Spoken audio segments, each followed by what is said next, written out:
Well, the Share the Keys program is really a research-based program that is focusing on getting teens and their parents to communicate with one another about the importance of teen driver safety. And what's really happening here is that we want parents to really understand that they need to be the role model and that they really need to set the standard for what their teens, what's expected of their teens, and to help them to develop safe driving behaviors. This program is comprehensive in that it incorporates the driver ed program, the school community, the administration, and it really focuses on getting the whole community together to working to help develop safe teen drivers. Okay, parents, we've just handed out a survey to you. It's a pre-survey. We're going to do a post-survey later. We'd like you to fill that out as quickly and as carefully as possible. And students, you're not allowed to help your parents or guardians. This is for them only, so please don't help, even if they ask. Look, what we're really trying to do here is not just talk about teens passing a test. We're really trying to find a way to help increase the communication between parents and their teens about driver safety. And one of the most important issues we're talking about is who controls the keys. And the key factor here is that the parents need to be the ones that are in control of the keys, and they need to have that conversation with their teens about where they're going, what they're doing, when they're going to come back. New Jersey has a model GDL. And on the screen you will see some of the requirements of the GDL for our teens. And the first one is driving hours. Teens do not drive between 11:01 in the evening to 5 o'clock in the morning. There are two exceptions.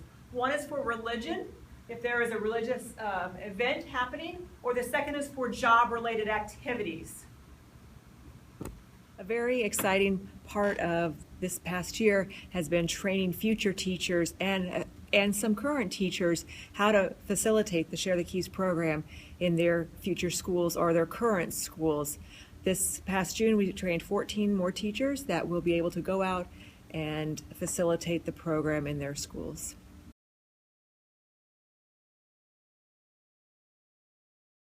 On this page, the video does it as well, but it's important to do that because they don't always pay attention to the video. Okay. And then you'll introduce it.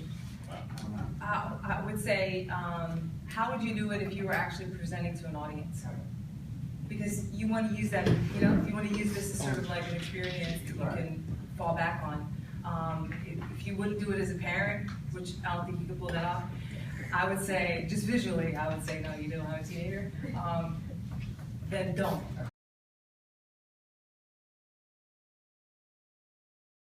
Receive your permit at the age of 16.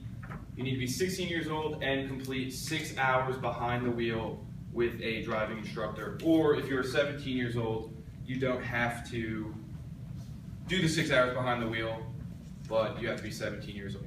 Their driving hours are going to be, the exception is they are not allowed to drive from 11:01 p.m. to 5 o'clock. So you don't even hear it. It's out of your sight. All you can focus on is the road.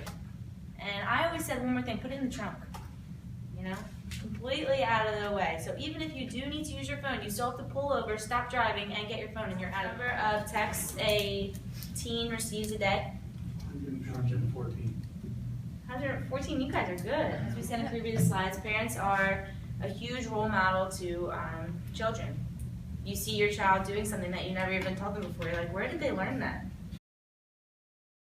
Talk to your teen. Oh, you're doing a great job following the wall as far as I know. I'm going to let you have the one passenger in your car with you.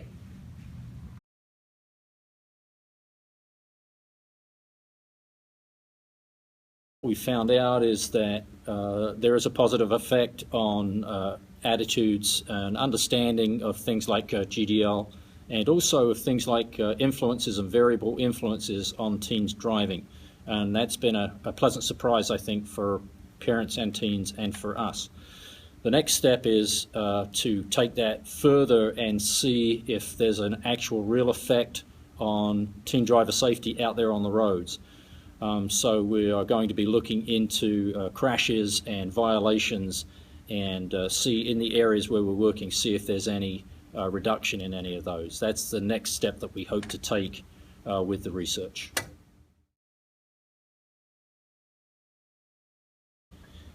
One of the things that probably the most important thing that's made this research possible and our ability to present to different schools possible is a generous grant from State Farm Insurance Company. They've funded a great deal of this research and activity over the last year, and they've also given us some funding for next year.